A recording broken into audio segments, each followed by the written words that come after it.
Thank you for coming, everyone. Our 1 hour speaker today is Victoria Schoenwald.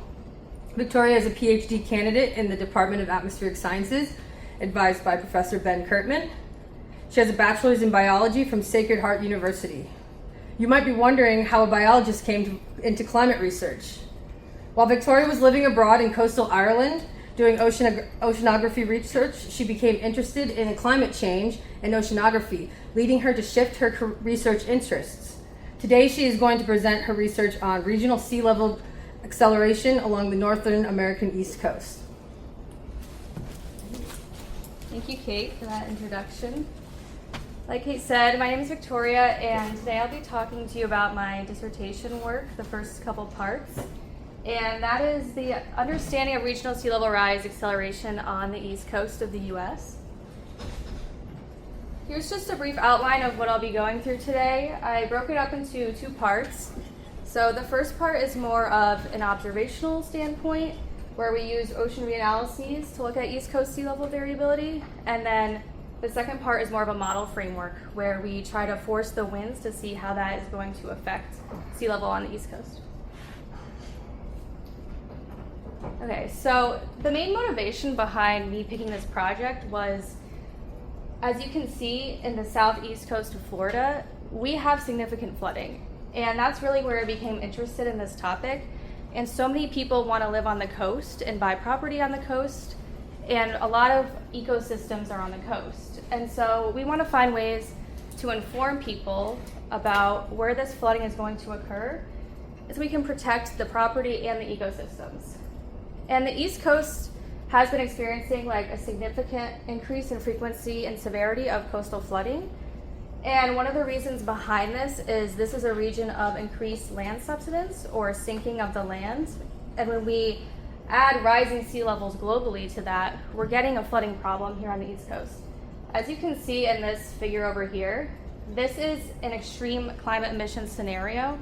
It starts out as South Florida right now, and then it goes out to year 2100, and you can see the significant land loss. And then if we take a more localized view, a professor at FIU put this together, but you can see Key Biscayne down here. Try to get the laser pointer to work. If we have a 2-foot sea level rise scenario out to year 2066, you also see significant land loss in this area. So the goal is to help make skillful predictions decades out into the future, but this is a difficult problem because sea level varies on a wide range of timescales. So we have daily timescales like tides and storm surges, and then we go all the way out to 100 years to the future where the global mean sea level trend is increasing. So how do we predict that when we have so much going on?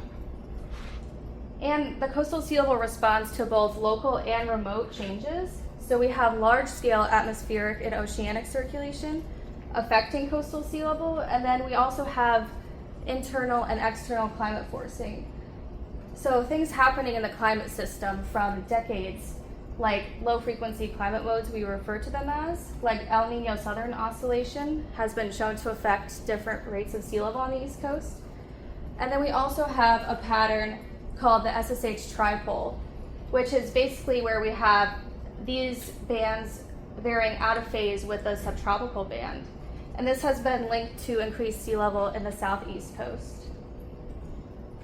So we call these rapid rates of sea level in different areas of the East Coast hotspots of sea level rise. So currently we have, in the last 10 years or so, a shifting hotspot from the Mid-Atlantic Bight region, which is about Cape Hatteras north to Maine. And then it's been shifting, so we have more flooding in the South Atlantic Bight, which is Cape Hatteras down to Key West. So there's support for the hypothesis that maybe a slowing Gulf Stream could be to blame for this recent acceleration in the South Atlantic Bight. And the Gulf Stream could be a source of predictability for sea level rise. So you can see in this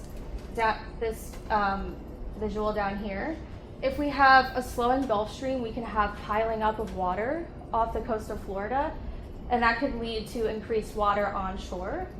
And that has been linked to the South Atlantic Bight. And then there's been evidence for local winds and maybe Arctic Ocean circulation affecting the Mid-Atlantic Bight. So we kind of have these two regions where different things in the climate are affecting the Mid-Atlantic Bight, and then different things affecting the South Atlantic Bight. So how do we separate those?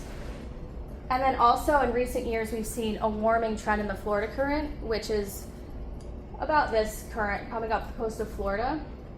And we don't know if that's a long-term climatic shift. Is it part of the natural system that it's warming, or is this part of global warming? And this has also been linked to the slowdown of our major ocean circulation, the Atlantic meridional overturning circulation, because the Gulf Stream is part of that.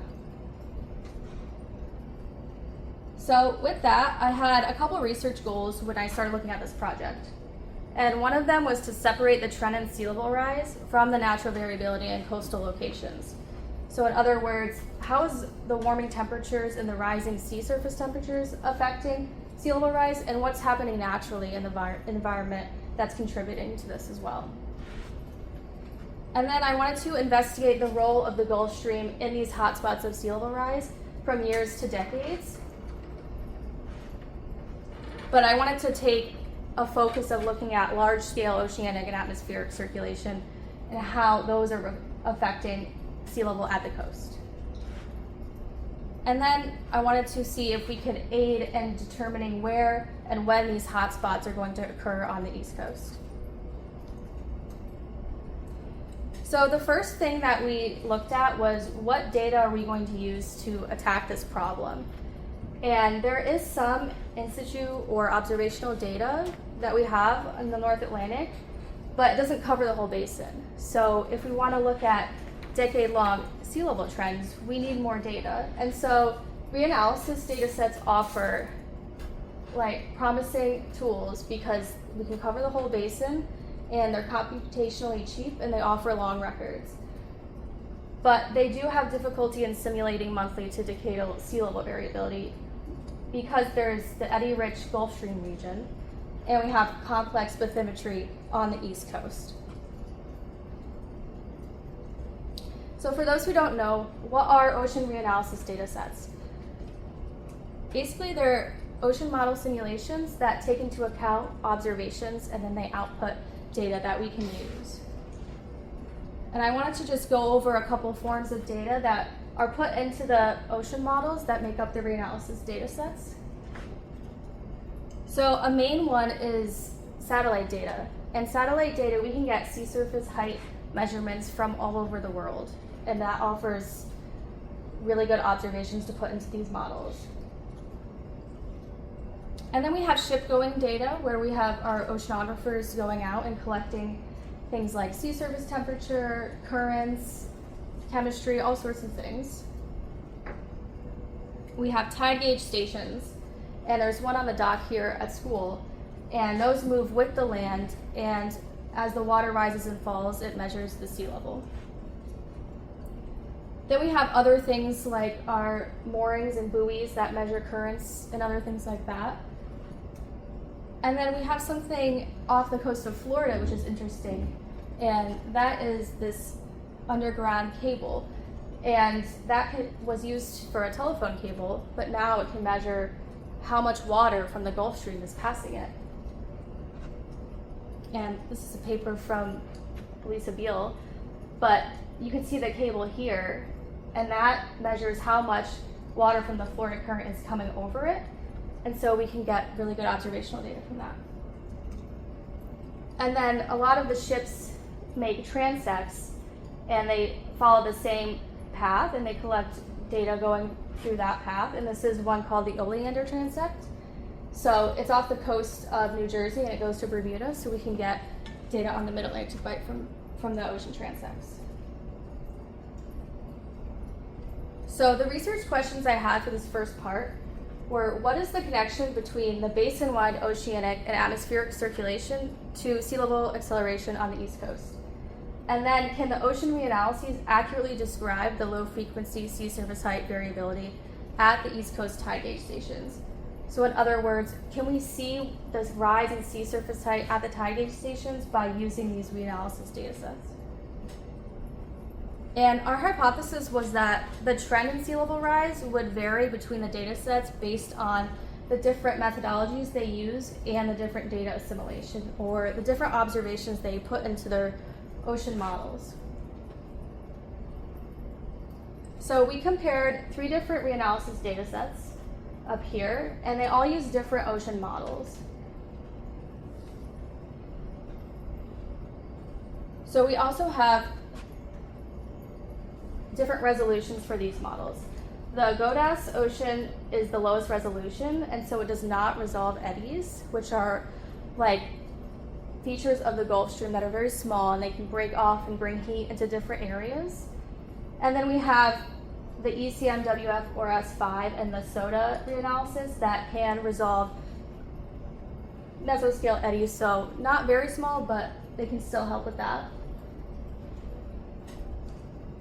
And then these are the data sets that include the assimilation from altimetry. So the GODAS does not include it, and the ECMWF does up into 500 meters, and then the SODA does. And then we compare that to some observational data.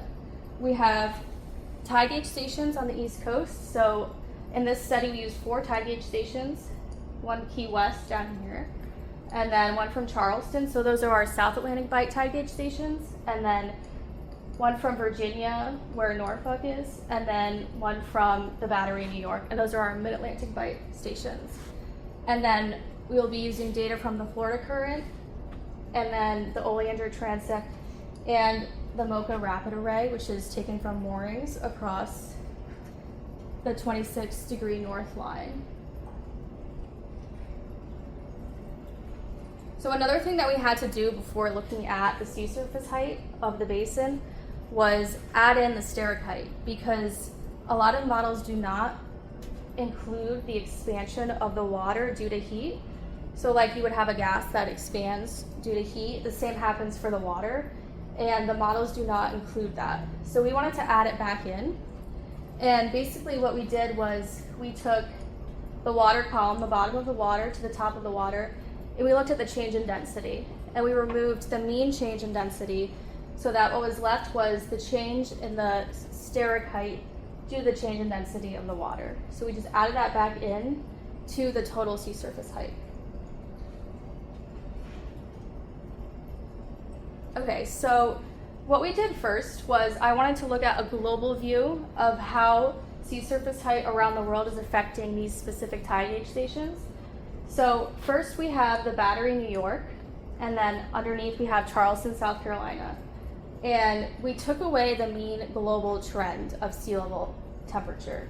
So when you see a graph of global mean sea level rise, you see it going up. Well, we took that away to look at the natural variability. And we correlated that with the tide gauge stations.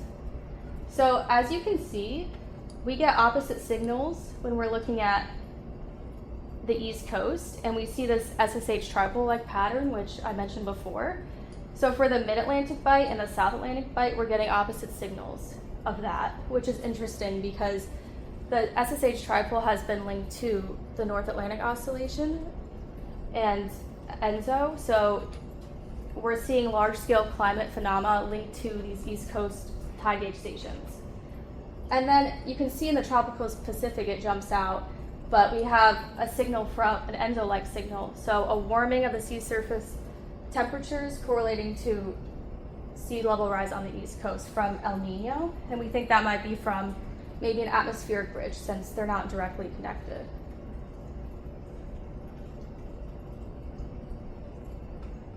Okay, so the next part we wanted to look at the trends in sea surface height and sea surface temperature. And so what we did was we calculated monthly means of the sea surface height and sea surface temperature. And then I wanted to remove the seasonal variability to look at the longer term climate. And so we did a 24-month filter to remove the seasonal variability. And then we spatially averaged over the North Atlantic Ocean. So the first plot is the sea surface height anomaly in the North Atlantic. And it's from all of these different reanalyses, and then the satellite data and the tide gauge data. So as you can see, they're pretty different. We would expect them to be more similar, but we have differing ups and downs, and we have differing magnitudes. Like the SODA data isn't capturing the same rise in sea surface height as the tide gauge data, which was interesting. But when we look at the sea surface temperatures, they're much more similar.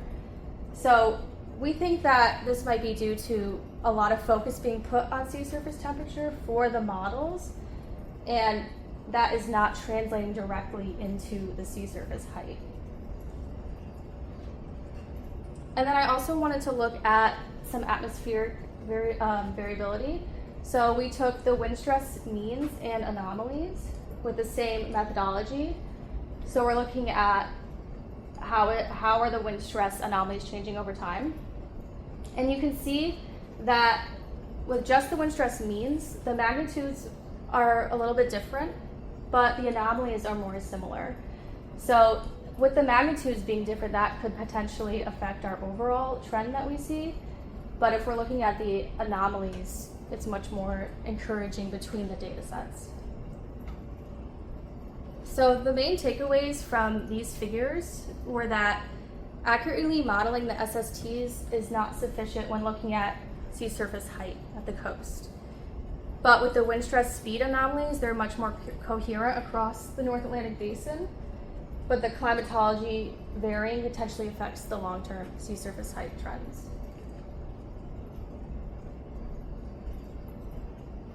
Okay, so next I wanted to look at some... Oh, sorry. Can I ask a question in the previous slide? So you said when you plot the mean and the anomaly, so when you plot the anomalies, they are consistent. Mm-hmm. But in the upper panel, the mean value, it is not consistent. They have the difference, and you are getting sea surface height trend differences across the data set because here you are plotting the mean, or is the anomaly trend of the anomaly? These are the anomalies. So you are associating these differences due to the wind distribution? No, I'm just looking at them separately. So I'm just trying to understand what is the point of showing mean and anomalies, and you're saying when you plot the anomalies they are consistent, but in the mean they are different. What is the main emphasis here? What is the point you want to make? The point was that the means for this variable are different than the anomalies. There is nothing linked with the SSS. It's not connected directly. Okay, it's not connected. Okay. I'm just taking a look at overall holistic look at what are these reanalysis data sets showing in the North Atlantic. Okay, yes, thank you. So I have a question too. What does point 2 mean on the takeaway? Can you explain that more? Okay. So point 2, I was talking about the differences between the means and the anomalies of the wind stress. So I was saying that when we're looking at the anomalies, it's much more encouraging that the reanalysis are showing the same thing. So I'd be more likely to use that when looking at the sea level rise studies on the East Coast. But the means have differing magnitudes, which was just an interesting finding. But neither the anomalies nor the mean would feed into a trend, right? That's different. So you're talking about long-term sea surface height trends. Yes. But I'm also looking at the natural variability.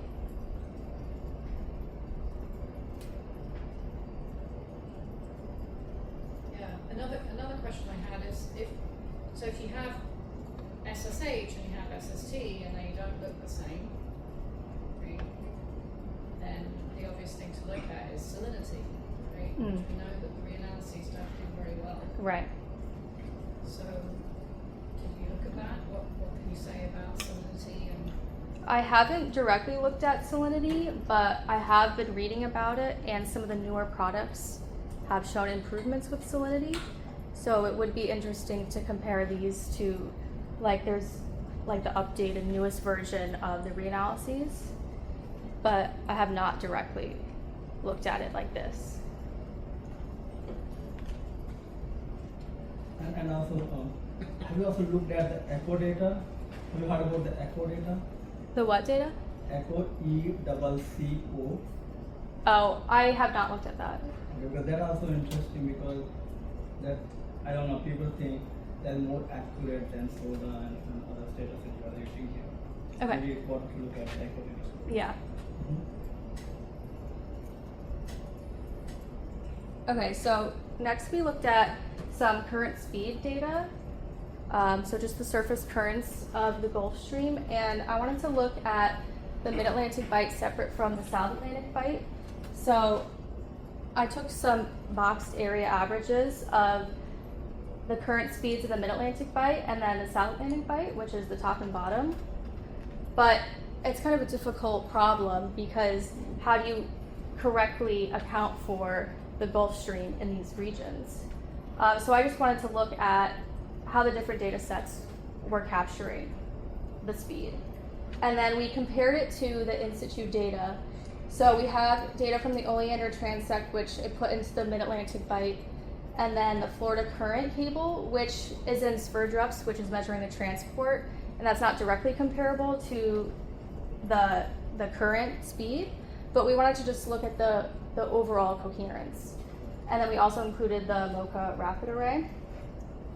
So you can see with the Mid-Atlantic Bight, they're kind of all over the place. It's kind of hard to see if there's a downward trend in the speed, and they're not aligning very well at all.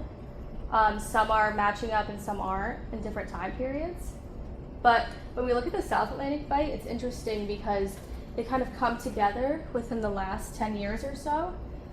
And I think that might be due to the potential slowing down that we've maybe been seeing from the Gulf Stream, especially in this region where we have it a very northward flowing Gulf Stream, rather than when it breaks off from the coast, it kind of splits up, so it's harder to know exactly what the direct path of the Gulf Stream is.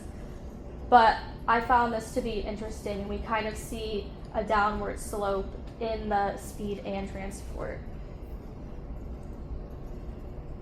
So I would say that the main takeaways from these figures is that there's little coherence among the Gulf Stream current speed as well, just like before.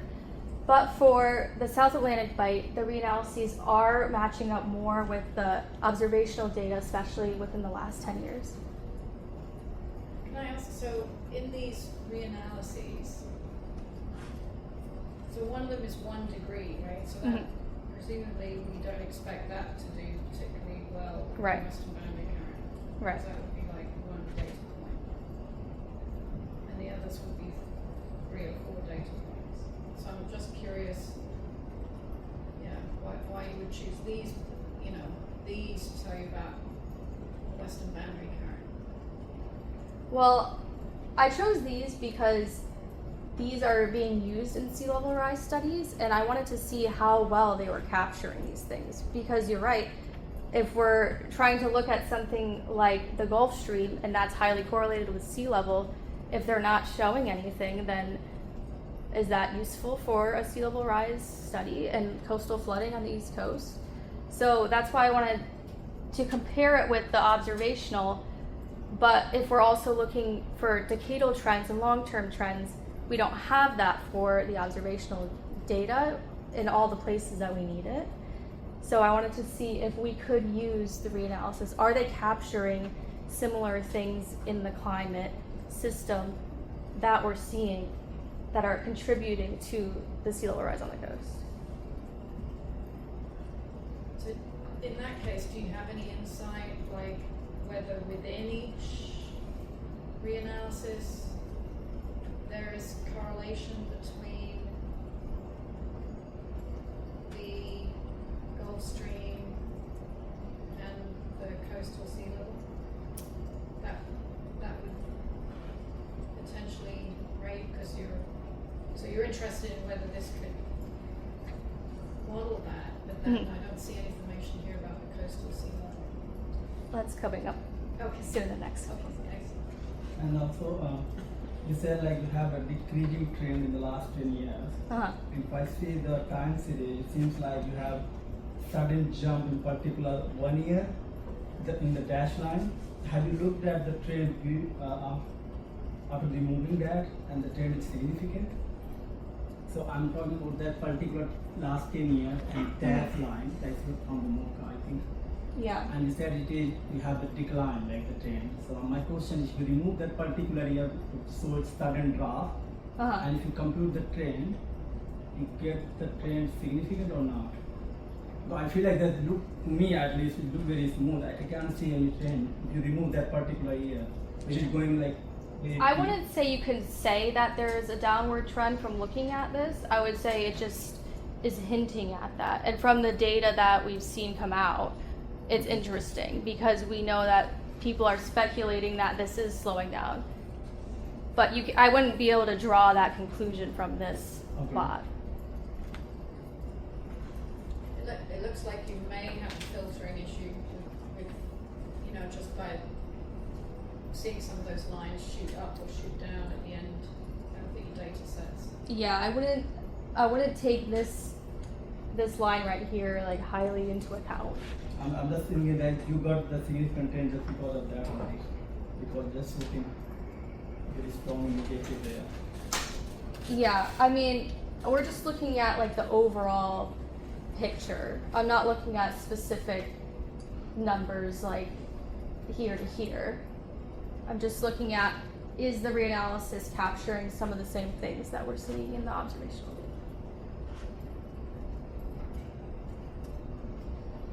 data? Okay, so next we wanted to take a more coastal approach where we use regression plots. So we did a similar thing where we calculated the 24-month means of these variables, and then we regressed the average of the 4 tide gauge stations onto that to see how they are affecting sea level at the coast.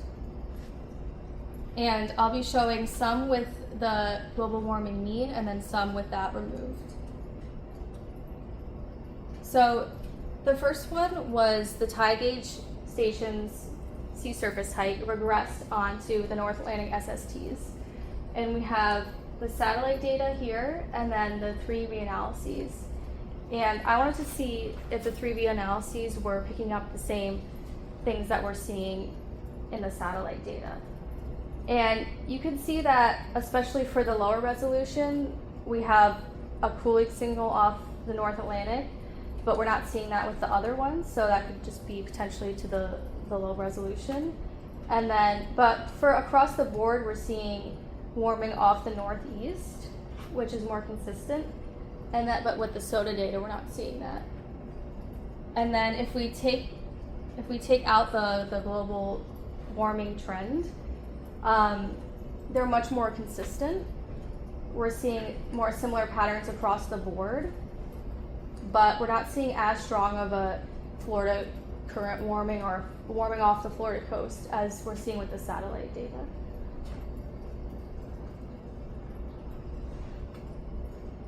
So next we looked at the regressions of the tide gauge data with sea surface height across the North Atlantic.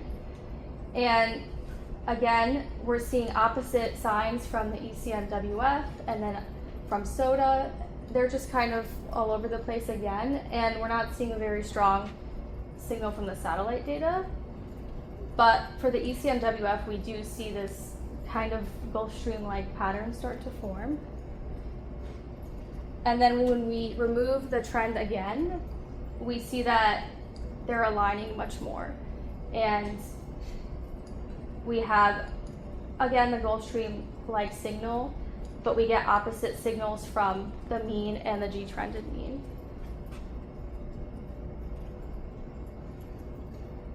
And then if I look at the current regressions, the satellite data is the geostrophic currents, so I don't know if we can't really draw a lot of conclusions from that, but with the GODAS and the ECMWF, we see connection to a slowing current with the coastal sea level, but we have an opposite signal from the SOTA data, which is interesting. Like, why is that happening? And then with the G-trended means, they look more similar, but the GODAS data doesn't show the same slowdown of the Gulf Stream that we see with the other data sets. So the main takeaways from these were that the reanalysis data sets were not capturing the trend in the tide gauge stations very well. And there were major differences between the reanalyses and the natural variability affecting the sea surface height at the coastal tide gauge stations.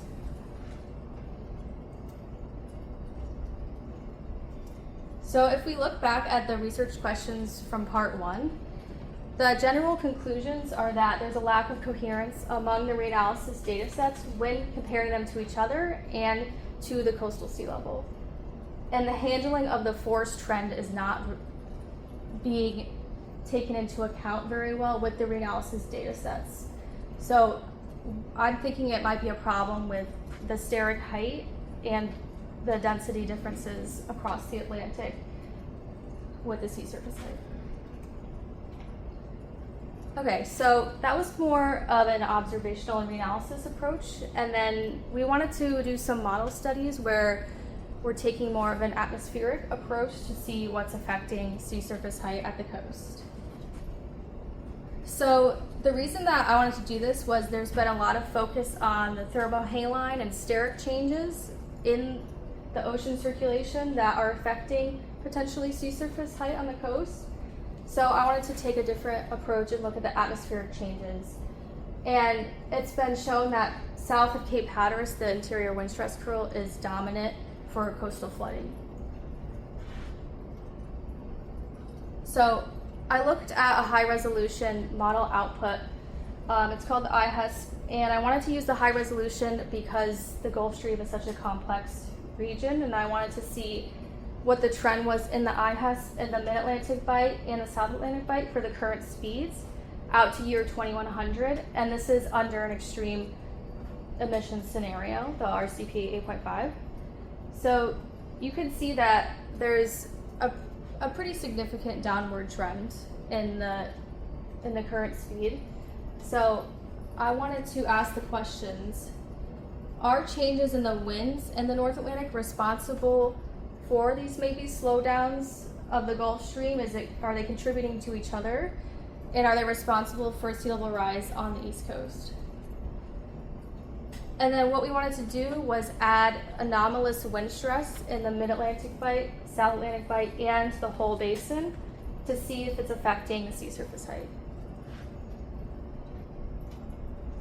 So what we did were called momentum flux experiments. And we basically added in fixed in time wind stress anomalies into the model to study the ocean response from the winds. So basically we're biasing the ocean component of the model to artificially make stronger or weaker wind stress. And we used a fully coupled model as opposed to the slab model to address the issue of compound flooding due to rainfall. So the model used was the Community Earth System Model version 1, and I looked at the pre-industrial control run so that we could just focus on the winds, and the CO2 emissions are set at the 1850s level.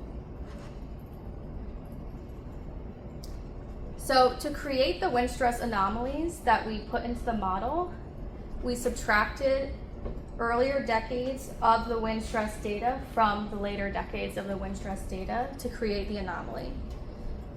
And we masked out the land from all the other areas that we were not interested in looking at in order to create a Mid-Atlantic Bight wind stress anomaly, and then a South Atlantic Bight anomaly, and then we looked at the whole basin. So that would be 3 separate experiments. And the data we used to get the wind stress anomaly, one was from the IHUS high resolution that uses CSM 1.3, and then one was from the low resolution GODAS data, the reanalysis that I looked at before. And the goal was to alter the wind stress anomalies to potentially speed up or slow down the surface currents. So my hypothesis was that the wind-driven changes are influencing coastal sea level rise and causing these periods of acceleration or the hotspots. And I wanted to know how much of this was related to the natural variability of the climate, and then how much was related to the trend we're seeing in global warming. So basically some parts that make up the total sea surface height, we have the steric changes, and the changes due to the expansion of the water and temperature. And then we have freshwater input from melting ice caps and rainfall, things like that. And then atmospheric changes. And I wanted to look at the atmospheric changes. Okay, so for the first experiment, I used the GODAS data to create an anomaly, like I said before. And this first experiment, we took the GODAS anomalies from 1980 to 2000, a 20-year time period, and we subtracted that from the latest period, 2006 to 2026. And we did that with these boxes. This would be the Mid-Atlantic Bight experiment, so just the wind stress data from this box. And then the South Atlantic Bight, same thing, just from this box. So we're looking at more of the localized approach. And these are just the wind stress in the X direction and then the wind stress in the Y direction. And then the next experiments were with the IHESP tau X and tau Y anomalies. So the same thing, but the IHESP goes out much longer. So I used years 2080 to 2100 and subtracted the earlier years, 2006 to 2026, to create that anomaly. And as you can see, the IHESP is pretty different than the GODAS wind stress already.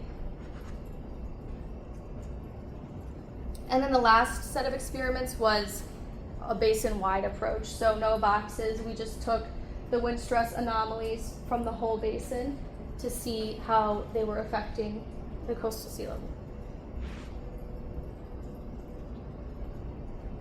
Okay, so these were our first results. And let me just break down these figures. We have the Mid-Atlantic Bight experiment with the IHESP data. And then I subtracted the control run of the model to see what was changing. So the Mid-Atlantic Bight of the IHESP, and then the Mid-Atlantic Bight of the GODAS experiment on the top.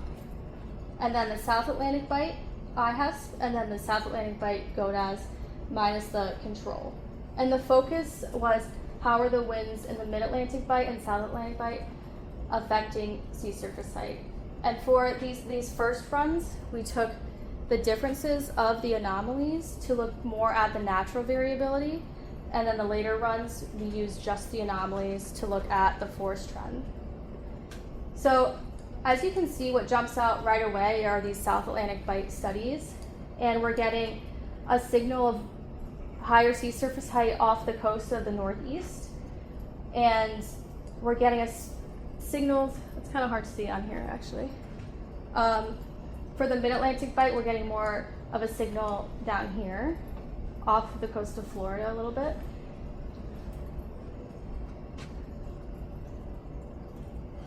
So the main takeaways from this were that the natural variability experiments with the Mid-Atlantic Bight and South Atlantic Bight wind stress were showing distinct Gulf Stream features, and the South Atlantic Bight experiments were affecting the SSH more northwards too. So when the wind stress was applied to the South Atlantic Bight, we were getting a response in the Mid-Atlantic Bight.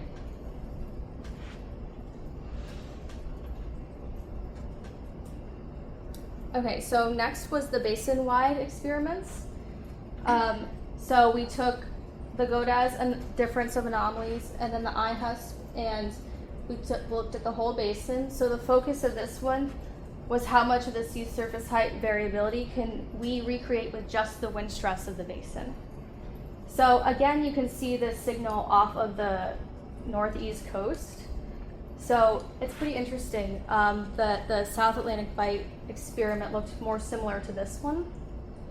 And if we compare them all together, so this is the first slide of experiments and then the total basin, we see that the South Atlantic Bight is making up most of that basin-wide response, and you can see the same type of features.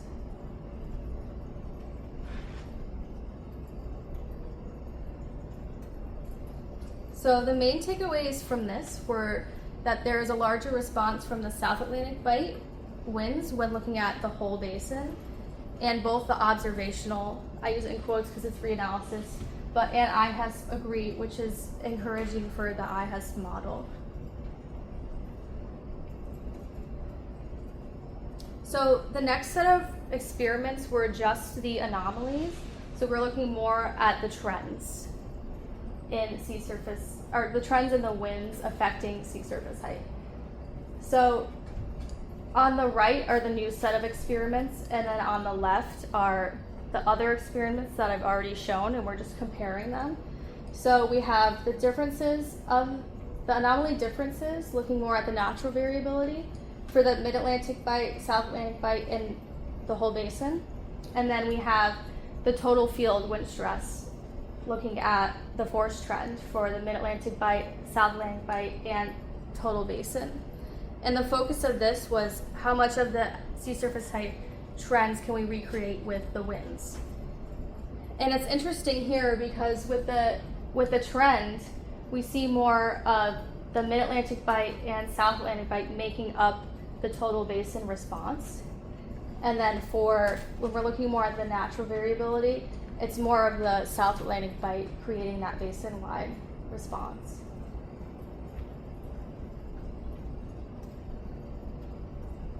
So the main takeaways from this was when we were trying to recreate the trends with the winds, there was more of an equal contribution from the Mid-Atlantic Bight and South Atlantic Bight than there was when we were trying to recreate the natural variability.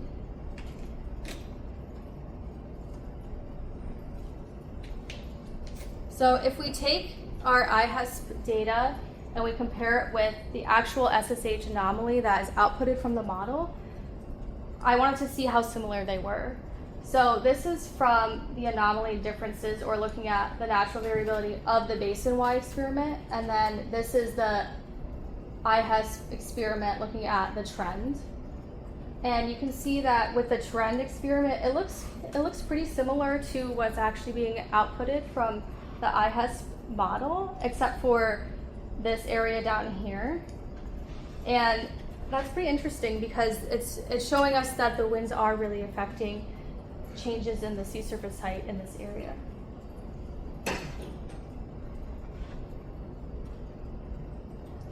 So some future model studies that we would like to do to go along with this would be to connect it back to the tide gauge stations. So I'd like to take regressions of the tide gauge data onto the total wind fields and then put that back into the model and see what we get. So we would force the model with the wind stress associated with rising sea surface height at the coast.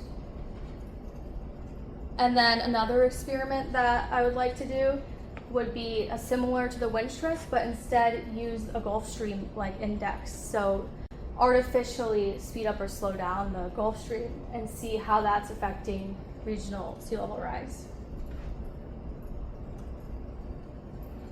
So if we go back over everything from part 1 and part 2, the main summary and conclusions would be that there's a general lack of coherence among the reanalysis datasets when compared to each other and when compared to the in situ observations. And the handling of the forest trend is an issue when using the reanalysis datasets as tools to understand sea level rise at the coast. And then when we're looking at the model studies, there was a larger response from the South Atlantic Bight winds driving changes in the Gulf Stream than the Mid-Atlantic Bight winds and the basin-wide winds. And the local and basin-wide winds are playing an important role in driving the East Coast sea level trend.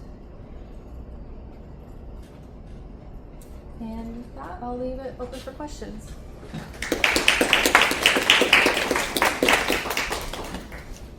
Thank you, Victoria. Do we have any questions?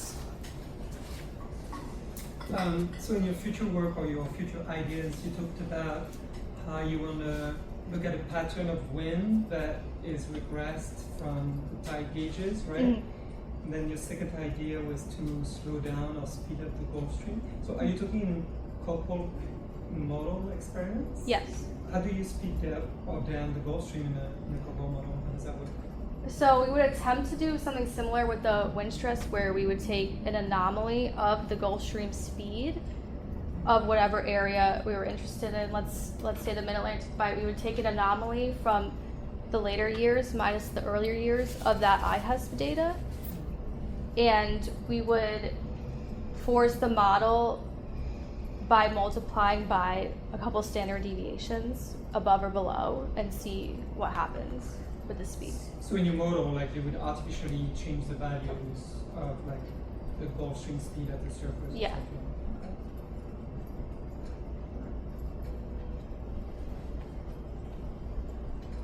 Yeah, I have a question about the same related to what was asked before.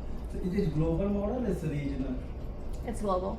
It's global. So I'm thinking about, because there's a protocol in C6 is known as FACMIF, like flux anomaly forced model intercomparison project.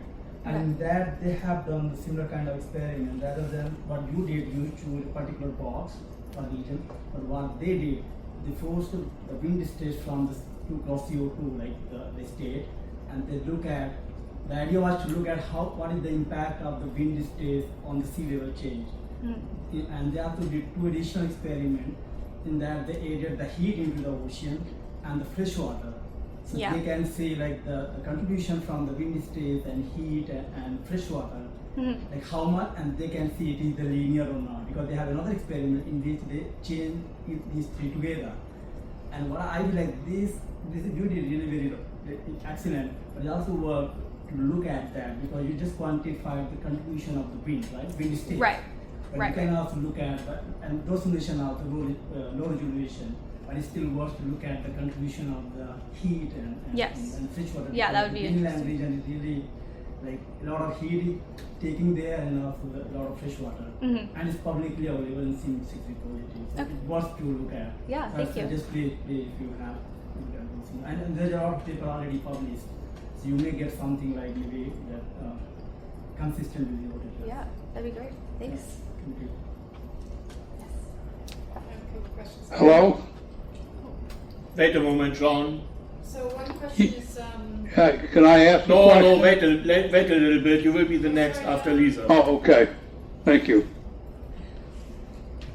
so I was interested in, you were saying that maybe there's some change in the winds that you make in the South Atlantic Bight region, and there's a response further north. Yeah. So that's interesting, right? Because typically we think about a wind field in the interior and how convergences and divergences, wind curl Yeah. can create anomalies that typically would affect down from the north along the coast there because of the direction the coastal waves travel in. So I was wondering, if you had any ideas about the physical processes that could be responsible for kind of signals traveling in the opposite direction. And then the other question I had was, so your second point is that winds affect sea level at the coast, which I think we probably know. And so I wonder if you could, if you can kind of, if there's kind of more detail you can pull out of that. I mean, I guess I'm not understanding like exactly what it is in the end that you think about the winds that's causing the hot spot in East Coast sea level rise.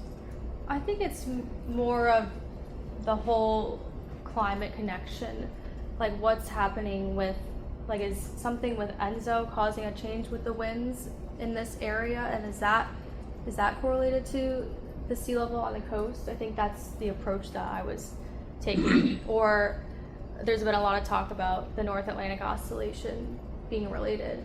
So that's where I got the idea of the winds from. And then for your first question, I'm not sure physically what would be going on exactly. I know that a lot of papers have said that local winds affect the Mid-Atlantic Bight, but I don't know why it's coming from the South Atlantic Bight. So we need to look into that further. So going back to the first point, the North Atlantic Oscillation rate has been shown to, and in fact the way that the wind stress curl causes divergences and convergences, that's been really the explanation that I've understood for why there's more sea level rise in the east coast of the United States than elsewhere. So how can you explain more how your results add to that? I mean, the wind patterns that you're looking at, do they relate to the NAO? Do they look look similar? Do they look totally different? Is it a different mechanism? I'd have to compare it to the NAO. That would be interesting to compare.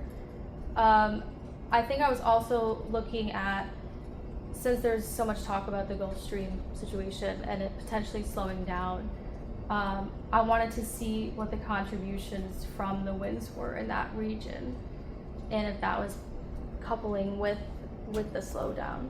I think that was the idea that I had.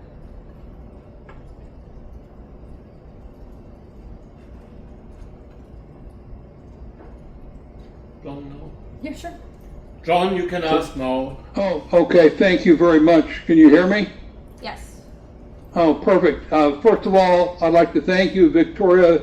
Your presentation is the clearest audio that I've heard in any of the presentations Oh, thank you. ever. Yeah, you speak clearly, or your microphone is well positioned. I can't tell which, but congratulations, you win the prize on the presentation clarity. The opposite sign of that is it's impossible to hear any of the questions because there's no microphone circulated to the questioner, so it's just mumbling. So it would be worthwhile to have a circulating microphone. Yes. Now, with respect to the work you're doing, the tide gauge in Norfolk, Virginia, is significantly affected by the amount of groundwater that they're pumping out of the aquifer in order to supply the water needs of the greater Norfolk area. So if you're looking for long-term trends, it would be worthwhile correcting that tide gauge for the amount of pumping that's going on, because that could be confused as a climate trend when it's just a question of how much water you're using. Yes. I definitely want to look more at the land subsidence issue and connection.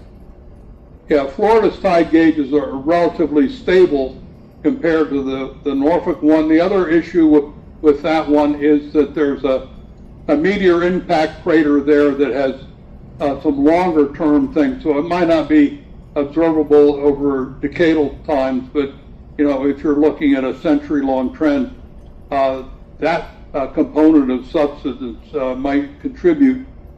And then in the case of your studies where you had sample boxes that were oriented north, south, east, west, I think you might get a different result if you tilted the sample boxes so they parallel the average direction of the Gulf Stream. Yeah, that's a good idea. And both particularly the North Atlantic Bight or the Mid-Atlantic Bight, is that will just show some of the signal you're getting is just the migration of the stream in and out of the box. And so if you had, they'd be different slopes for the Mid-Atlantic and the South Atlantic, but I think that might give you a purer signal. Okay. Just a suggestion, and thank you very much for an interesting presentation. Thank you. Thanks for the suggestions. Are there any more questions in the room or on Zoom? All right, thank you, Victoria. Thanks for coming, everyone.